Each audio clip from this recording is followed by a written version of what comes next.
I bet none of you have ever had a dumb marriage argument in the room. Nobody ever has. I know I certainly have not ever. Not one that I've won, at least, but we've all had good ones. Listen, I love a good marriage story as much as anyone else does. I'm going to share one of my favorites because it happened 2 days after we got married, okay? Honeymoons are a beautiful thing. Everyone's got a great idea of what their honeymoon is going to look like. I certainly did. What I didn't expect on our honeymoon was that when we go to Orlando and we go swimming with dolphins, my wife will try to kill me, okay? So let me explain. We're there, and before you can actually go swim with the dolphins, you have to wait your turn because it turns out you sign up for a time slot. And there's this snorkeling pond right outside. It was filled with saltwater fish and all this beautiful stuff. You could like snorkel and see all the scenery and be in this man-made place that just, it's fun. It gives you the feeling like you're somewhere other than you just paid for a pond to swim in. Okay, and so we're there and we're swimming. And I had no doubts in my mind we would be fine. My wife was a competitive swimmer in high school. She's a very good swimmer. She knows what she's doing. I didn't realize, though, that my wife doesn't know how to read instructional signs. And she still doesn't, by the way. You don't read the signs. You never do. But I love you for it, okay? And we're swimming, and all of a sudden, she sees a shark. Now, there were sharks in there, but the sign said the sharks were under a layer of glass, so you were safe. What she didn't read was that there's a layer of glass and you are safe. What she saw was a shark, and so what she chose to do in that moment was nothing other than start flailing and push me underwater as if to say, if I'm going to go out, eat him first. And that was our honeymoon. That was it. And I didn't die. She didn't die. As it turns out, there is a layer of glass, and we were safe. We were totally fine. Okay, I don't even care how many sharks there were. There was glass, we were fine. Now, because we're suckers for punishment and we learned nothing, on our 10th anniversary, we went to the Caribbean and we went snorkeling in a natural reef, which was an awesome experience to go out there and see all these fish and this natural habitat and all of this. And then all of a sudden, 2 sharks swim by. There is no glass, okay? So I expect, here it comes, and I start giggling while snorkeling because I know what my wife is about to do. And she does not push. Instead, I hear through her snorkel, sharks, and she gets out of the water and into the boat, and she's done. Did you realize that for our 15th anniversary, I just realized this, that we went snorkeling in the ocean again? No sharks that time, though. Lots of jellies, but no sharks. It was a good time. No one died in the making of this story, but someone tried to murder me. And that's the important thing to know in this story. I also learned when you go scuba diving, do you know why they lean back when they scuba dive? Because when you lean forward, you fall into the boat. And so, the dad jokes are strong, friends. They're not that strong, but I try. We are in a new series called Marriage Playbook. We're talking all about sports. You're joining me from live behind my sports desk this morning as we gear up for a new conversation to dig into what marriages can look like, what they should look like. Relationships, we all know this, affect every part of our lives. They affect every stinking part of your life. And 95% of people statistically will get married, so this will apply to you. If it doesn't currently, if you're here in this room thinking, well, I'm not married, this isn't for me, it is. It is for you. It's going to prepare you. We're going to talk about some things you need to know, some things that you can do to create a healthy marriage. Or if you're here in this room and you don't ever plan to get married, you are in that 5%, guess what? You still have relationships in your life. 100% of us will have a relationship in our life. Whether it's dating or you're a coworker or you're part of a family, you have relationships all around you. My daughter Kenzie is the cutest little second grader out there. I'm a little biased, but she told us this week that she has a boyfriend. And so that was news to us. What we also learned was that he has no idea that he is that boyfriend. And so maybe that's you. Maybe you come to the table and you have a secret boyfriend or girlfriend and they don't know it yet and you need to figure out how to break the news. I'll help you with that, okay? It'll be good. We'll have fun along the way. If you're not a Jesus follower and you're here in this room, you're just asking questions, you're trying to figure out what is this all about, I think you'll find some good practical advice in here too in how you can grow your relationships. But genuinely, I believe that when you follow Jesus, it makes your life better and it makes you better at life. And so you're going to find some things in here that can really help you spiritually as well, and ask those questions. Statistically, here's the thing. I do a lot of work with marriages. The American Psychological Association says that the average marriage in the U.S. lasts 7 years right now. 7 years. It is shockingly low. Some of you are like, boy, that seems like an eternity, because your wife just tried to kill you with sharks, and you still got 7 more years to go. Listen, I get it. Okay? I get it. Better than anyone else. I get it. No, but 7 years, it's low. And the divorce rate in the U.S. right now is right around 50%. 50% are getting divorced. If you're in your second marriage, that percentage goes up. Third marriage, it goes up even further. Fourth marriage, it goes up even further. And so you have to work hard to fight for your marriages. You have to work hard to protect that marriage and to take care of it. And I get it. Marriages are a lot of work. There's a lot of things that come with it. There's expectations, there's baggage, there's backstories, there's sexuality, there's communication, there's money, there's communication, there's children, there's communication. There's a lot of communicating that has to happen. And some of you love that. Some of you are men. And, I'm stereotyping. I know it. But there's a lot of people who experience brokenness in marriages and brokenness in relationships. And part of the reason I am so passionate about marriage is because I know how life-giving and how God-honoring it can be when it's done right, and how heartbreaking it can be when you're at the bottom and you're trying to figure out, how do we even survive? How do we do this? So if you're here today and you're not married, this is for you. If you're here, this is your first, second, third marriage. I just hope that it is your best. That's what I hope for today. I hope that you can live in a God-honoring, life-giving marriage that can give life back to you and your spouse every day. 7 years, that's hard. Anybody in that 7 year, like you've been married 7 years? Anyone in the room? 7 years married? Where? Right there? Is that Tristan? 7 years? Okay, date night on us to take care of you in your 7th year. Here you go. All the dinner rolls you can eat, and then food to follow. It'll be great. Take care of yourselves. But here's the deal. In our relationships, I want to start from the very beginning, because we all know this to be true, but we need to understand this as we head in. You weren't made to do life alone. You just weren't. You were not made to do life alone. When God created everything in the book of Genesis, we see he created earth and it was good, and he created land, it was good, the sky was good, the sun was good. All of these things were good. When he created man, he said it's not good for man to live alone in Genesis 3. He knew that it wasn't good for man to be alone, and so he created a partner for him. He created Eve. He created a second person to make this unity, to make this relationship complete. It is not good. We say this all the time, you can't do life alone, but it's not good to do life alone.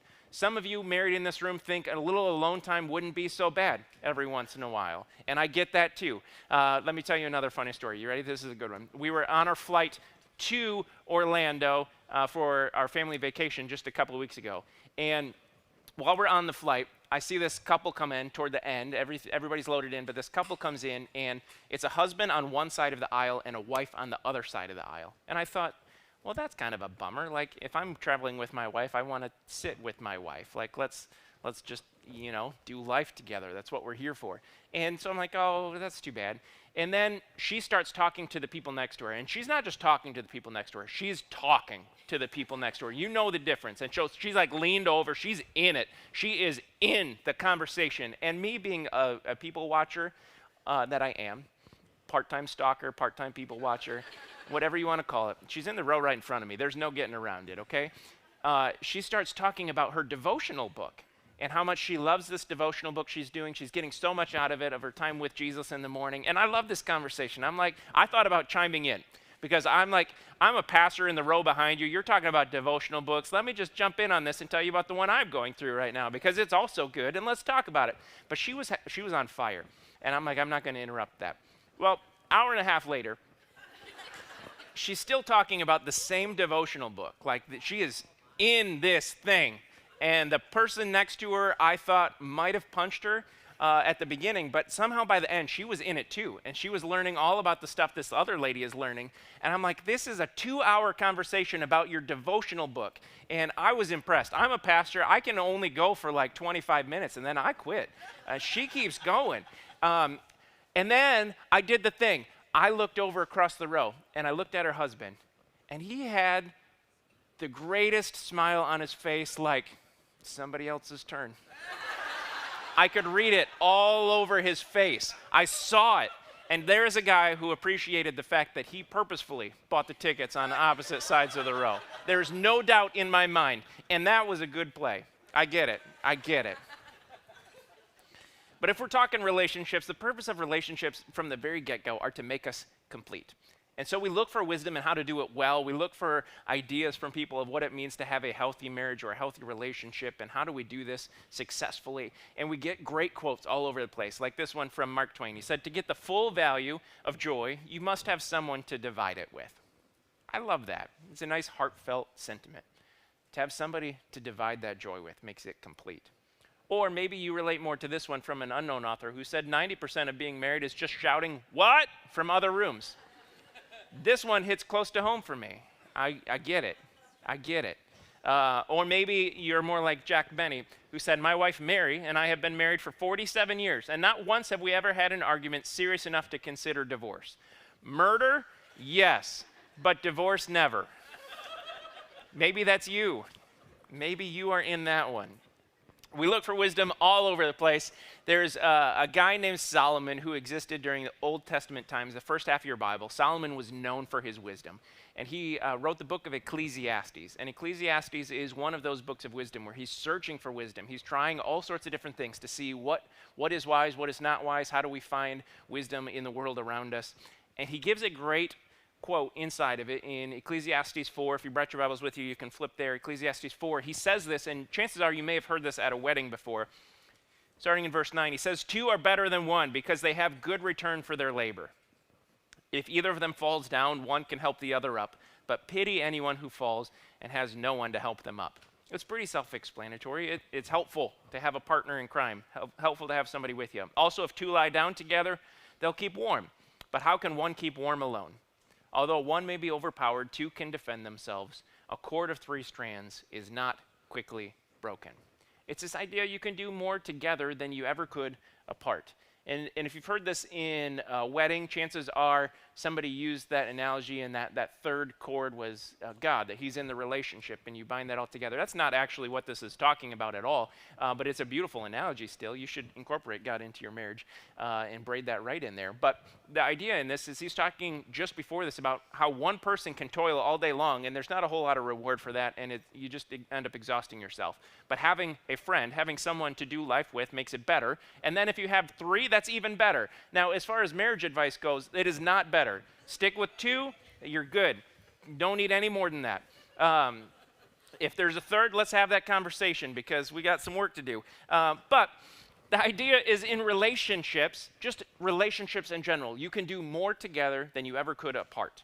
It's a team sport. Relationships are team sports. Your marriage is a team sport. When I was growing up, the sport I played was soccer because it is God's sport. And so I thought, let's just be a part of that. Ted Lasso all day long. That's right, football is life. And so we were playing, and our team had the greatest motto that any sports team has ever had. You ready for this? It is heartfelt, it is thought-provoking, it is inspiring. Here it is. Play to win. That's the dumbest thing you could tell your team. It's like, oh, is that why we're here? I thought I was just here for the orange slices. Like, where's the all you can drink Gatorade? That's why we're here. No, play to win. That was our motto.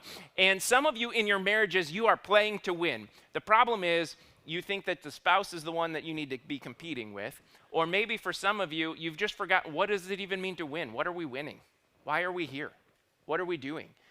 And we have different expectations when we come into marriage of what winning looks like or what it means to actually be successful. Some of you, your goal in marriage is companionship, and that's really it. Maybe it's the feelings of love. Maybe it's procreation is your number one goal.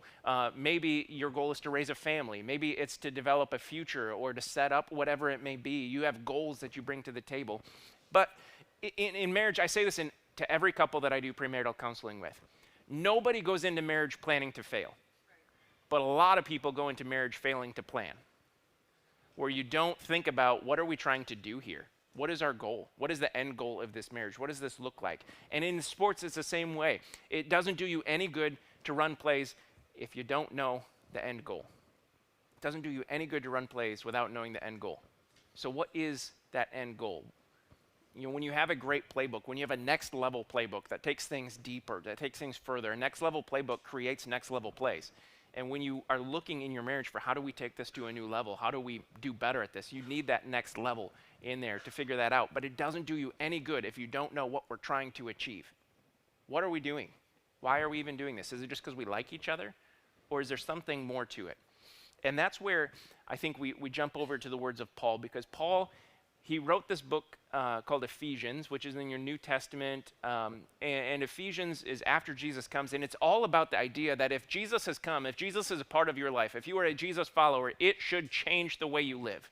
It should change everything about the way you live. And inside of that is a really practical book, really practical life steps, really tangible. How do you grow? How do you look more like Jesus? How do you grow in your faith? How do you grow as a person? All of those things. And in it, he talks about marriages. And he talks about marriages in Ephesians 5. And before I even read it, understand this. He talks both to wives and to husbands. It's very pointed that he gives instructions to both. And at first read, it's like, okay, I get it. And then you read further and you understand it more, and it's like, oh, wait, he's being kind of mean to guys, because he actually calls out guys a lot harder than he does to the wives in the relationship. And let's be honest, guys, we need it, okay? Can we just call it what it is? We're not always the quickest with it. Sometimes we need an extra nudge. Wives, you only get one nudge in this whole series, okay? So use it wisely for your husbands next to you. One nudge, that's all you get. Husbands, don't even think about it, okay? Your wife is perfect. It is not her fault, okay? This is wisdom talking, okay? Also, brownie points later. Like, yes, I know what I'm doing. I got a family to go home to, guys, okay? No, but it's a mutual challenge. In Ephesians 5, it is a mutual challenge. It is a challenge to both people to submit to each other, to grow each other, to commit to the relationship, to commit to Jesus. It is for both people. So don't get tied up between well, this is what he said to wives and this is what he said to husbands, because the idea is you are both called to grow the relationship. Both of you. Okay? So this is what he says, and I think it's clearest when he says it in this one, in verse 25. Husbands, love your wives just as Christ loved the church. Okay, it's not a bad play to want companionship. It's not a bad play to procreate and create a family. It's not a bad thing to develop a good future for yourself. It's not bad. But a better play to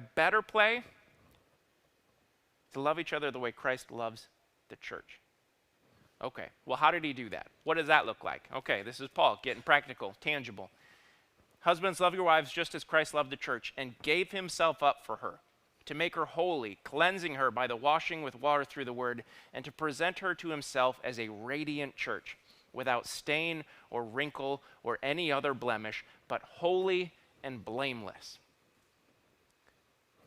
Your job is to love your spouse the way that Christ loved the church. What did Christ do for the church? He gave everything. He gave his life. He gave every part of his being for the church so it could be more beautiful, so it could be better presented, so it could be more whole, could be more complete, could be more holy. In your relationship, are you loving the other person in a way that presents them as more holy, more radiant, more blameless, without wrinkle, without stain, no blemish, holy and blameless? That's a big shift. That's a big shift. Look at where it keeps going. He who loves his wife loves himself. After all, no one ever hated their own body, but they feed and care for their body just as Christ does the church, for we are members of his body. You do not feed and care for yourself one day a week. You do not feed and care for yourself monthly on date night. You feed and care for yourself multiple times every day. When you are in your relationship, in your marriage, you are to feed and to care for your spouse daily in such a way that is willing to die to yourself for their benefit. That's the standard. That's the expectation that's being presented here. When you look at Jesus' life, and you're supposed to model that now, that's a life of sacrifice. It's a life of submission. It's a life of commitment. It's a life of dying to yourself. It is a picture of how God designed marriage to be. And God designed marriage in an extremely purposeful way to share the gospel. Your marriage shares the gospel with somebody. So the question behind the question is, in your marriage, does that share the gospel with the world around you? Or does it share two people who don't like each other very much? Or two people who aren't willing to work together? or two people who are fighting for their own needs instead of dying to themselves for the needs of the other. Marriage is a picture of the gospel, of forgiveness, of unity, of compassion, of sacrifice. Even the idea that when you sign up for marriage, it is a lifetime commitment. When you make that, it is a picture of an eternal relationship. It's the closest you'll ever get to a picture of an eternal relationship this side of heaven. That I am not giving up on this person no matter what, even if they need forgiveness now more than ever. Especially if they need forgiveness now more than ever. I am committed to making this work. It is a picture of eternity. And because of that, because it is holy, marriage should always be treated as sacred. Always should be treated as sacred. You should look at your marriage not as something that we can casually come and go from, not something that we invest in when we feel like it, not something that's an inconvenience because I would rather just be by myself right now. Your marriage is sacred. So invest in it as if it is. Healthy marriages, they can change lives, they can change a family, they can change a community when you have a healthy marriage, and it shares the gospel. My wife does an incredible job, and I'm not just saying that because she's here in the front row today, okay? She does an incredible job. She's like my number one cheerleader. She is my number one encourager. She knows exactly when I need a little pick-me-up. She knows exactly when she needs to take care of my needs. She gets it. She understands it, and she does it in such a way that helps me to see Jesus more in my life because she cares for me in that same way. She's committed to that relationship. And so unless there's a shark, by the way, in which case she is committed to self-preservation, okay? So all bets are off at that point. Until then, she is my biggest fan.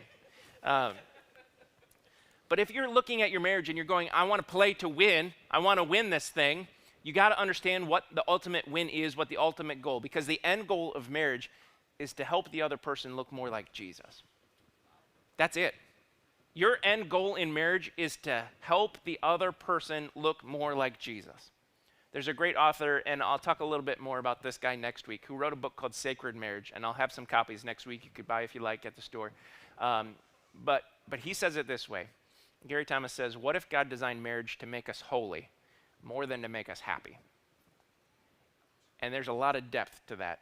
And there's a lot of us who are fighting for happiness and not fighting for holiness. Are you fighting to make your spouse look more like Jesus? Now, there's a lot of people in this room, and I get it. A lot of people watching online. Some of you have a spouse who is not a follower of Jesus. And if that's you, your homework is to go home and read 1 Peter 3. Because your job in that case is to love your spouse in a way that shows them Jesus so that they can see and can understand what the gospel really is. If you're here in this room and you are single, let me talk to you for a second. First of all, before you make any play, make sure you clearly report as eligible, okay? If you're not a Lions fan, you didn't understand that reference at all. If you are, you feel the pain all over again. My goodness, report as eligible. Clearly, consistently, let the ref know you're there. Let the other team know. Just tell them to play. I don't care. Show up as eligible. No, that's not what I need to say. If you are dating or you're single in this room, in particular, if you ever will be dating or you are dating, if that person doesn't point you to Jesus, get out of that relationship. You don't need it. If that person doesn't point you to Jesus, they are not the one for you. Your goal is to help the other person look more like Jesus. And if you can't do that in that relationship, that's not where you need to be. You need someone who can care for you, someone who can invest in you, someone who can make you holy and blameless, without fault, wrinkle, stain. Somebody who can care for you the way that Christ cared for the church. In my marriage, I know I am fully committed to the fact that my job is to love and to care for my wife with everything that I've got. Everything that I've got. More than anything else. That is my goal, is to serve and to love the person I'm married to, because I want my wife to have 70 incredible years with me here. And she's like, 70, that's a lot. And I'm like, yep, it is a lot, but it's just what it is, okay? She doesn't want to live that long. She's made that very clear. She doesn't want to be old. But someday it's going to happen, and I'm still going to be there, okay? Whether you want it or not. Unless there's a shark, in which case all bets are off. I get it. But I want to love her and help her to have the greatest 70 years she can have here, because I want her to have 70 million great years with Jesus in the presence of God. That's my end goal. I want her to be the best version of herself so that she can see Jesus here before she sees Jesus there.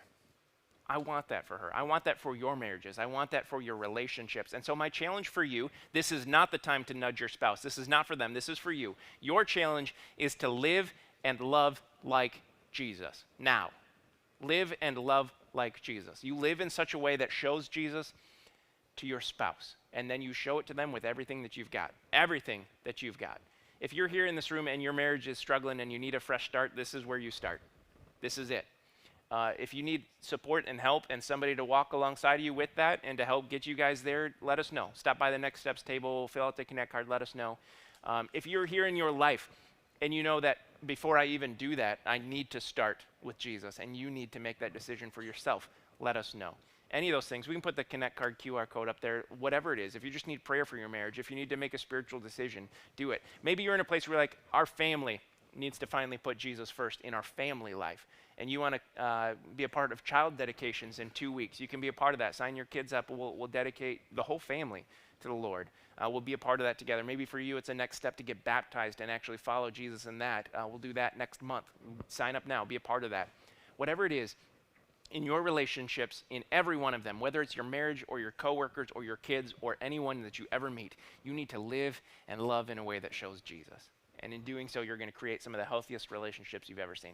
Let me just pray blessings over you guys in this. Lord, I pray over every marriage in this room, every marriage watching online. Lord, would you meet the needs that exist there? But in that, Lord, I pray that you give us the strength and the courage and the boldness and the readiness and excitement to share Jesus with our spouse. God, would you help us to look more like you as we follow you and help us to love our spouse better by the way that we follow you and by helping them follow you, to present them to you as the greatest version of themselves that we could help them become because of your work in our lives. God, would you work in our marriages? For the marriages in this room that need healing and restoration and a fresh start, God, I pray that you provide a fresh start today, that you give them a fresh wind, that you give them a fresh playbook to move forward with, pointing each other toward you every step of the way. God, for those who are dating in this room, God, would you show them how they can best care for the person that they are with to see Jesus in the relationship? And if they don't see Jesus in the relationship, Lord, I pray that you give them wisdom and understanding of what to do next. And I pray for those who will eventually be married, God, that you provide their hearts, or prepare their hearts for what you have in store for them. Help them to be the best Christ follower they can be now, so they can be the best leader or the best spouse in their marriage that they can possibly be once that day comes. God, would you grow and strengthen these marriages in this room, watching online, everyone, Lord, in the name of Jesus, amen. Amen.